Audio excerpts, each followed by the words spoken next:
Nu kažko tai man gurgė pilvas. Galvoju, risitai, užsidėsiu virt koldūnus, galvoju, sočiai prikaposiu.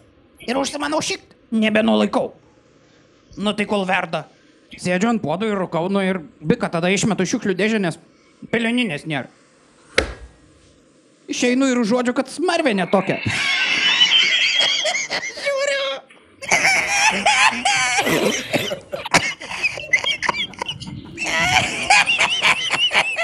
Žiūrėjau, šiukšlių dėžė visą teka ir stulpas. Žiūrėjau. Ką daryti dabar?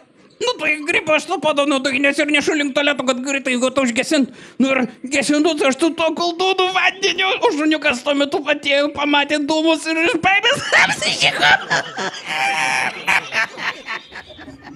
Aš paėmiau ant to šūdo ir paslydo.